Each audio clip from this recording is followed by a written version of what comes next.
Hello, welcome back to my channel. Today I'm going to be reviewing some of the viral drugstore makeup, specifically a lot of products that are super hot and buzzy on TikTok. All of these products I really wanted to test out, give you my thorough thoughts on them, and tell you whether or not I think they're great or bad, whatever it may be. And a few of these things I've even spoken about on my TikTok as well, but you know, I like to test things out before I tell you whether or not I like them. So I want to start off with a priming product, which I know you've seen me speak about before. This is the e.l.f. Power Grip Primer. I have spotlighted this quite a few times on my YouTube channel. I really do like this, and I think that this is popular and buzzy for good reason. The way that these primers work is they really anchor makeup onto your face for hours to come. They're quite sticky, so it does have that power grip feeling on your face. It's very similar to Milk Hydro Grip. e.l.f. also did have a Jelly Pop Dew Primer, which was similar to this, but this is obviously a much more intensified, sticky feeling compared to that one.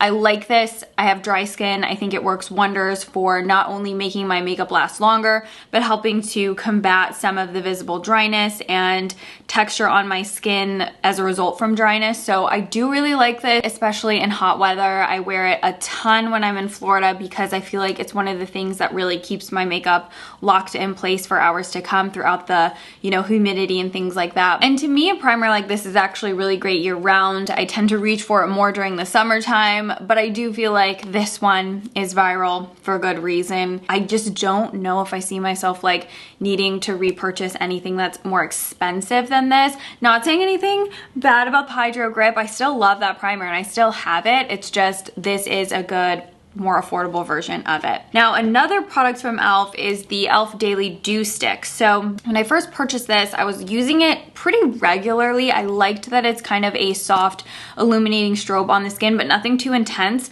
So I really did lean into this when my skin was breaking out a lot because I felt like it wasn't emphasizing texture in a crazy way. I do like that the Daily Dew Stick has that kind of instantaneous cooling sensation on the skin. So if you have ever used the Tula under eye brightening sticks, it really reminds me of that. And I feel like if you're somebody who is a really big fan of those Tula brightening and cooling under eye sticks, I think this is such a great swap out or more affordable version to get. There's also different colors of this. So they have blue, white, pink, and tangerine, I believe.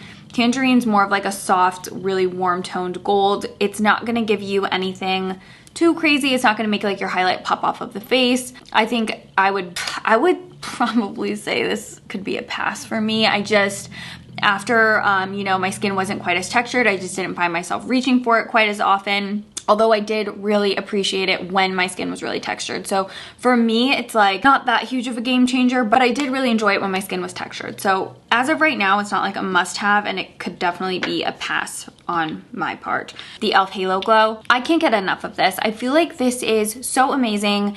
It's such a great, more affordable alternative to the Charlotte Tilbury Hollywood Flawless Filter. I mean, it even has, the nice doe foot applicator and the skin tints to the shades, so you can, I did, buy 2 shades, make a custom shade, or if you get lucky and it restocks, you can get a shade that matches your skin tone better. I think you can wear this the same way you wear the Charlotte Tilbury one. You can wear it on its own, underneath, mixed in, or on top of makeup. It's really a great versatile product.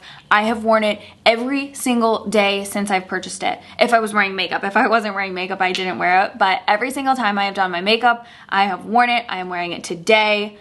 I love this. I think this is a must-have, and it's so good. Another product that's really buzzy on TikTok is the Wet n Wild Tinted Hydrator. I've worn this before and liked it.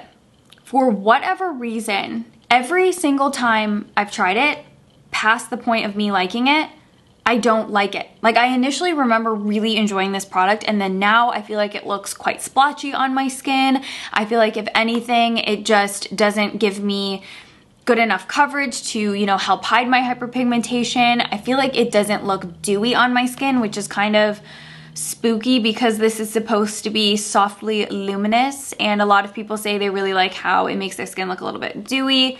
I don't know if my skin is too dry for this formula or what it may be, but this just really, I don't like it anymore, and I don't know why. It's just not doing anything for me. But a lot of people really love it, and I actually had someone say that it reminds them of like a Giorgio Armani tinted moisturizer on their skin. I have the Giorgio Armani tinted moisturizer, and that comment inspired me, so I was like, oh, are they similar? The Giorgio Armani one actually looks dewy and luminous on my skin, but this looks like dry and very weird. It goes on splotchy. I don't get even coverage. So for me, the Wet n Wild Tinted Hydrator is definitely a pass. But when I see people using it in the viral videos and stuff, I'm like, that looks so good on them. It just doesn't look like that on my skin. I don't know what's up with that. This is the concealer from JOA that everybody loves. It's the JOA Eye Serum Concealer with ceramides and peptides. When you purchase this, it has a little ball sponge applicator. I rip that off. I just don't find myself using them.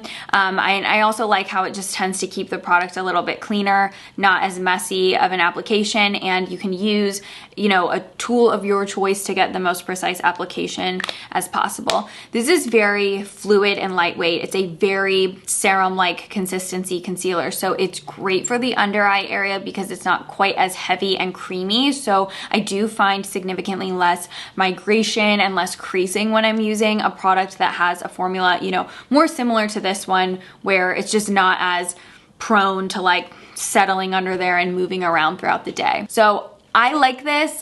I do see comments from some of you saying that you found it to be a little bit too dry for your under eye.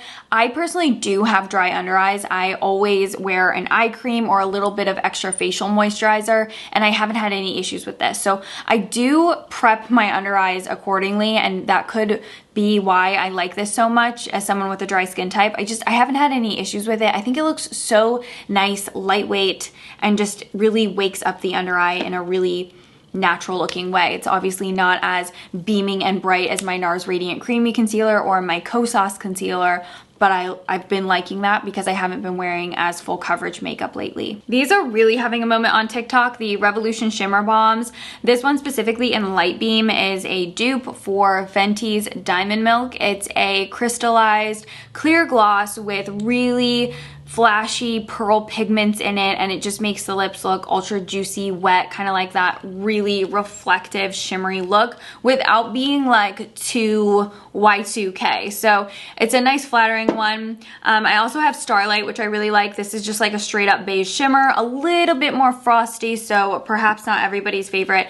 And then this one was like the sleeper that I was really surprised I like so much. This is the shade Daydream. It's almost like a duochrome hot pink gold flash shimmer. I really like these. I'm a big fan of these because I do like a glitter gloss. I think it can just be a really nice accessory to a look, especially if you're not doing anything too crazy. I think a glitter gloss is just like a nice pop on the lips. I think that these are really pretty glitter glosses, obviously more affordable than the Fenty ones, but if you are looking for just like a glitter gloss that's not like too frosty, not gonna be too Xenon Girl of the 21st Century vibe, I think that these are a good, more modern take on a frosty gloss without like being too metallic on your lips to where they're distracting. So I do like these. So another really buzzy Revolution product are the blush bombs. A lot of people equate these to being kind of like a Rare Beauty blush dupe.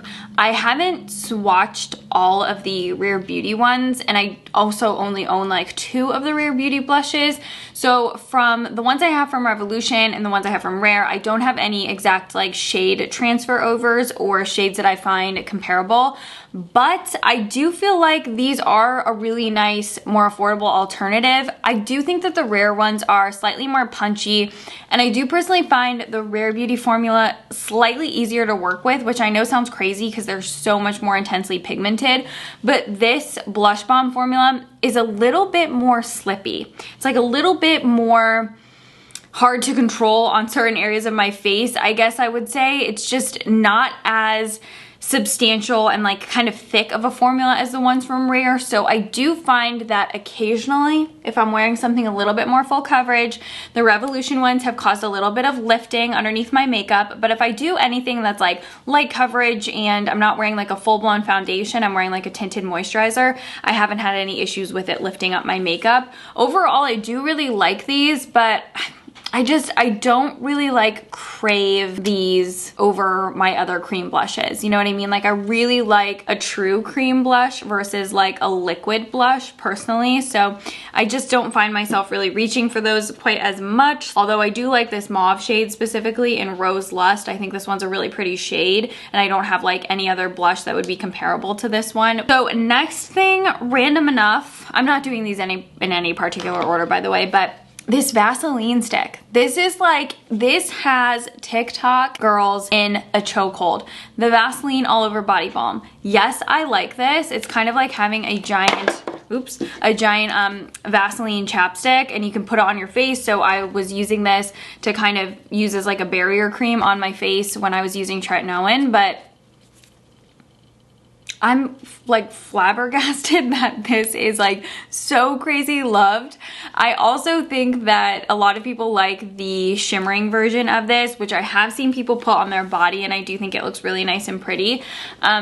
But yeah, I essentially started just using this as a giant tube of chapstick. It stays on my nightstand now, and then sometimes if I wake up in the middle of the night and I feel like a little bit of dryness on my eyelids or something, I'll like run it over my eyelids. But overall, I'm not exactly sure why this went viral. I also have a tub of Vaseline, which I actually prefer. This isn't as emollient as just like regular Vaseline that you get in a tub or like the Vaseline lip therapy. So I think that's kind of interesting. It is... It's a petroleum jelly stick. I mean, I have nothing, you know, bad to say about it. I'm not entirely sure why this is super viral. I don't know. It's just kind of crazy to me. I'd pick up the shimmering version before I got this one though. Okay, next I'm gonna talk about these Essence Lash Princess liquid eyeshadows. I have the brown one and then I have the straight up black one. The black one is okay. I wouldn't purchase this again though. I don't like the size of this. Like, I feel like I have a really difficult time getting my eyeliner to look the way that I want with it, specifically because of the shape of the tube. Like, I like to kind of have my hand further back like this, and then I feel like I get a little bit more precision. With this one, my hand has to be so close, and it just doesn't feel as like natural or intuitive of a movement for me. But I think that that could actually work for certain people. Like maybe some people would like this more. The eyeliner itself is okay. It's not great. It's not the darkest or deepest black eyeliner I've ever used. And I just don't really, I don't like the formula of the eyeliner in the actual thing. And then I also have the chocolate brown one. You know how much I love chocolate brown liquid liner. So I was very excited about this. This is more of a milk chocolate shade. So it's not intense enough to necessarily give you that much definition, but the thing that I don't like about this specifically is that whatever eyeshadow I have paired this with, the felt tip removes the eyeshadow. It like completely wipes it clean like an eraser, and then I'm left with kind of this watery sheer line on my eye, like on my eyelid, and it's just never works for me. I've tried it multiple times. I've tried it with liquid shadow sticks, powder shadows, and then cream eyeshadows to try to get this to work. Every single time it wipes the eyelid clean. It's so bizarre. I wanted to love this because when you swatch it on your skin on the back of your hand, it looks like kind of like a sweet milk chocolate shade.